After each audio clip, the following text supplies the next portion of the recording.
मैं हमेशा से मिस्टर बीस्ट का बहुत बड़ा फैन रहा हूँ। आखिर कौन नहीं होगा। वो व्यक्ति लाखों डॉलर्स दान कर देता है, पागलपन भरे चैलेंजेस करता है और लोगों के जीवन को बदल देता है। इसलिए जब मुझे एक बड़े कैश प्राइस के लिए रियल लाइफ में स्क्विड गेम्स में भाग लेने का मौका मिला तो मैंने ज़रा भी संकोच नहीं किया।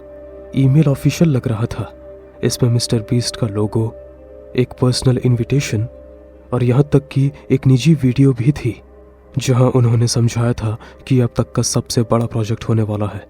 सबसे अच्छी बात, ये पूरी तरह से सेफ था। कोई हिंसा नहीं, कोई खतरा नहीं, बस यूट्यूब के लिए रोमांचक खेल। मेरी भागीदारी की पुष्टि के बाद ही स्थान का खुलासा किया गया। मैंने एक बैग पैक किया और अगले ही दिन उड़ान भर ली। निर्देशों ने मुझे एक निजी हवाई पट्टी तक पहुंचाया जहां अन्य प्रतियोगी पहले से ही इंतजार कर रहे थे। वे सभी उत्साहित दिख रहे थे, कुछ तो खुद को रिकॉर्ड भी कर रहे थे, शायद ये सोचकर कि यह वो मोमेंट था जब वे वायरल हो जाएंगे। एक प्राइवेट बस हमें किसी फार्म हाउस ले गई जहां एक बड़े फेंस से घिरी प्रॉपर्टी इंतजार कर रही थी। सब कुछ ऑर्गेनाइज्ड लग रहा था, ठीक उसके बाकी वीडियोस की तरह। जब हम बस से उतरे तो एक गहरे नीले जंपसूट और मिस्टर बीस्ट से मिलता जुलता मास्क पहने एक आदमी हमारे सामने खड़ा था। स्क्विड गेम में आप सभी का स्वागत है। चलो कुछ मजा किया जाए। कुछ अजीब था। शुरुआत के लिए उसकी आवाज विकृत क्यों थी? मिस्टर बीस्ट ऐसा कभी नहीं था। और वहां कैमरास नहीं थे। आमतौर पर वहां एक पूरी प्रोडक्शन टीम होती थी, ड्रोन्स आसपास उड़ रहे होते, उनके कोई दोस्त चैलेंजेस को लेकर उत्साह बढ़ा रहे होते। लेकिन यहां दूर चुपचाप खड़े केवल जंपसूट्स पहने आदमी थे। कंटेस्टेंट्स में से एक डैनियल नाम के एक लड़के ने अपना हाथ उठाया। हे, असली मिस्टर बीस्ट कहाँ है? मास्क पहने आदमी ने जवाब नहीं दिया।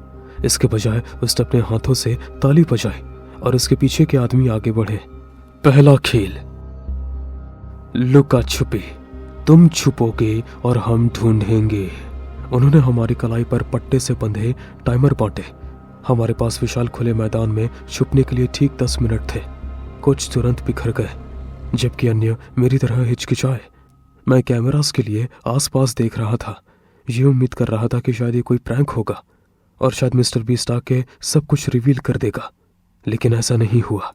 एक तेज भोंपू बजा। उल्टी गिनती शुरू हो चुकी थी। मैं भागा। वहां ऊंची घास और कुछ बिखरे हुए पेड़ के अलावा कुछ नहीं था, लेकिन फिर भी मैं दौड़ा। मेरी कलाई पर लगा टाइमर नीचे टिक टिक कर रहा था। मुझे जमीन में एक छोटा सा गड्ढा मिला और मैं लेट गया, खुद को सूखी घास से ढक लिया। हमें बंदूक चलने की आवाज आई। मैं जम गया। फिर मैंने इसे फिर से सुना, एक छोटी धमाके की आवाज, जिसके बाद एक चीख आई। जैसे ही मैंने झांका, मेरा दिल धड़क उठा। दूर एक लड़का घास में पड़ा था। एक जंपसूट पहने आदमी उसके ऊपर खड़ा था, राइफल पकड़े हुए। यहाँ कोई मजाक नहीं था, यहाँ कोई खेल नहीं था। लोग चीख रहे थे। कुछ अंधाधुंध बाढ़ की ओर भागे। जैसे ही उन्होंने उसे छुआ, उनके शरीर हिंसक रूप से कांपने लगे। बाढ़ में बिजली थी। आदमी चलते रहे, शिकार करते रहे। हर बार जब एक गोली की आवाज आती तो एक और एक चीख पीछा करती। मैंने अपने दांत भींच लिए और झुका रहा। भोंपू फिर से बजा। खेल खत्म। आदमियों ने गोलीबारी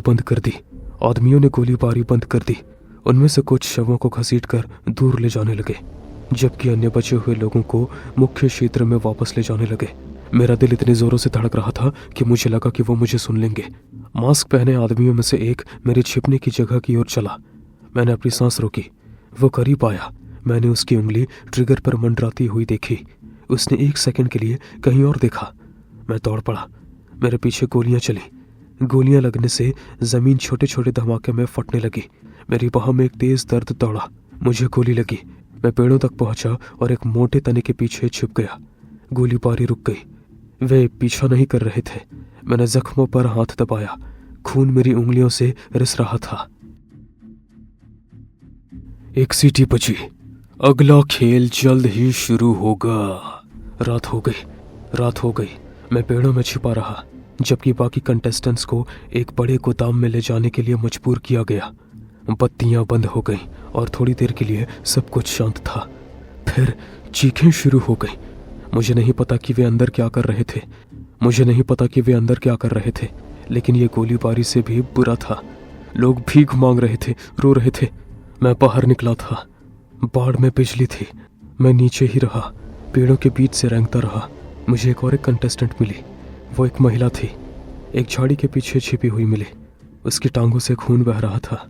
हमें चलना होगा, बाहर निकलने का कोई रास्ता नहीं है, हम ढूंढ लेंगे। हम अंधेरे में रेंगते रहे, गश्त कर रहे आदमियों से बचते रहे। गोदाम के दरवाजे फिर से खुले और वे शवों को घसीटकर बाहर ले आए। मैंने अपना चपड़ा खींच लिया। मैं यहाँ मरने वाला नहीं था। हमने गार्ड्स के जाने तक का इंतजार किया, फिर प्रॉपर्टी के दूर के किनारे की ओर तेजी से दौड़े। वहाँ एक बाड़ थी जो पहली वाली से छोटी थी। मैंने एक पत्थर पकड़ा और फेंक दिया। कोई चिंगारी नहीं निकली, उसमें बिजली नहीं थी। मैंने उसे चढ़ने में मदद की। जब वो खुद को ऊपर खींच रही थी, मेरी बारी। मैंने शीर्ष को पकड़ा ही था कि एक स्पॉटलाइट मुझ पर पड़ी। एक गार्ड चिल्लाया।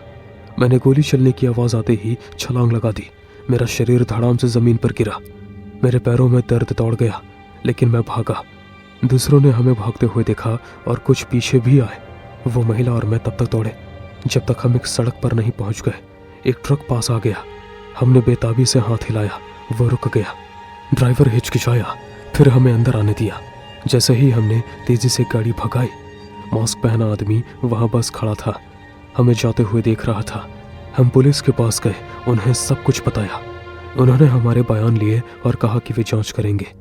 दिन गुजर गए, कुछ नहीं हुआ। कोई खबर नहीं, कोई सुर्खियां नहीं।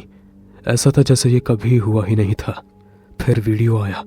मेरे ईमेल पर भेजा गया एक लिंक। मैंने उसे क्लिक किया। यह हमारा खेल खेलते हुए फुटेज था, सिवाय इसके कि इसे एक मिस्टर बीस्ट की वीडियो की तरह एडिट किया गया था।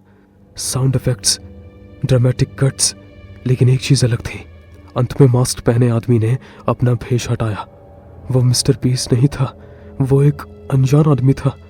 वीडियो पर एक आवाज बोली, खेलने के लिए धन्यवाद। डार्क वेब में हमारी छोटी साइट पर दर्शकों को यह पसंद आया। वीडियो खत्म हो गया। मेरे हाथ कांप रहे थे। मैंने यूआरएल जांचा। ये यूट्यूब नहीं था, ये एक प्राइवेट साइट थी। हम मिस्टर बीस्ट के चैलेंज का हिस्सा नहीं थे, हम किसी और चीज का हिस्सा थे, कुछ डार्क। और लोग पूरे समय ये देख रहे थे।